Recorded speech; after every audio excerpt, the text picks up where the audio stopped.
Hello everyone, myself Dr. Megha welcomes you all to the world of homeopathy and healing through homeopathy. In today's session, we will discuss about diaper rash and its homeopathic management. Diaper rash यानी कि nappy rash ये बहुत ही common complain है छोटे babies के cases में, क्योंकि आजकल जो है हम अपने कंफर्ट के लिए बच्चों को यूजुअली डिस्कम्फर्ट में डाल देते हैं और बच्चे डायपर्स में ही पलते हैं till the age of 15-16 months. तो डायपर रैश इस उम्र में बहुत कॉमन है बच्चों में, क्योंकि बच्चों की स्किन जो है वो बहुत ही सेंसिटिव होती है।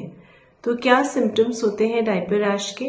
बच्चा जो है वो बोल के कोई चीज़ एक्सप्लेन नहीं कर पाता, तो वो रोता ही रहता है बच्चा, और हमें ये पहचानना होता है कि वजह क्या है।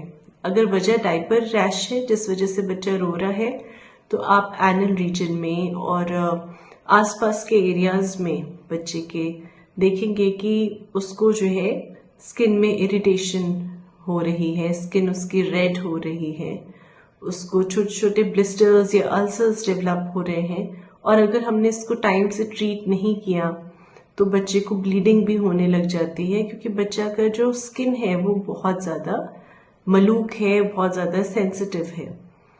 तो अभी हमने डिस्कस किया कि डायपर रैश होता क्या है। डायपर रैश के कारण क्या होते हैं? डायपर रैश के कारण होते हैं अगर आप फ्रिक्वेंटली बच्चे के डायपर्स चेंज ना करें, बच्चा बहुत टाइम तक एक ही डायपर में है और बच्चा जो है हमने अपहारी लापरवाही की वजह से हमने डायपर्स को चेंज नहीं किया है, तो उस वजह से डायपर रैश डेवलप हो सकता है। अगर आपने बहुत अच्छी क्वालिटी का डायपर नहीं लगाया, उस वजह से डायपर रैश हो सकता है। आपने फ्रिक्वेंटली नहीं चेंज किया, उस वजह से हो सकता है। एंड तीसरा पॉइंट है कि बच्चे का जो स्किन है वो ऑलरेडी बहुत सेंसिटिव है।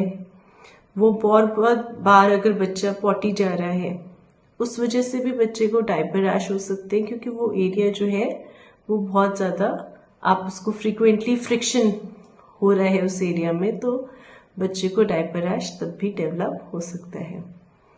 अभी होम्योपैथिक मैनेजमेंट क्या है डायपर रैश का? मैं कुछ ऐसी इंपॉर्टेंट होम्योपैथिक रेमेडीज डिस्कस करूंगी जो डायपर रैश के लिए बहुत हेल्पफुल हैं। सबसे पहली और सबसे कॉमन जो होम्योपैथिक मेडिसिन हम यूज कर सकते हैं डायपर रैश के लिए वो है कैलेडियम। कैलेडियम उन बच्चों में बहुत हेल्पफुल रहती है जिनको अभी नया नया रैश डेवलप हुआ है, ना तो उसमें कोई ब्लिस्टर है, ना उसमें कोई पेप्यूल डेवलप हुआ है, कुछ भी नहीं है, एक सिंपल रैश है, रेडनेस है, और उसके साथ साथ बच्चे को ब्रीदिंग डिफिकल्टी है और बच्चा जो है बहुत ज़्यादा क्रैकी है, तो आप कैलेडियम बच्चे को दे सकते हैं। इससे उसको बहुत जल्दी रिलीफ मिल जाएगा। दूसरी इंपॉर्टेंट मेडिसिन होती है आर्सेनिक एल्बम। आर्सेनिक एल्बम आप उन छोटे बच्चों को दे सकते हैं जिनको डायपर रैश जो है वो बहुत लंबे समय तक हो रहा है और बच्चे की स्किन जो है वो बहुत ज़्यादा थिक हो गई है, वो सेंसिटिव नहीं रही है, वो रेड भी नहीं होगी पर बच्चे की स्किन थिक हो जाएगी, जैसे कि एलिफेंट की स्किन होती है, ऐसी थिकनेस बच्चे की स्किन में आ जाएगी, उसको इचिंग होगी बहुत ज़्यादा।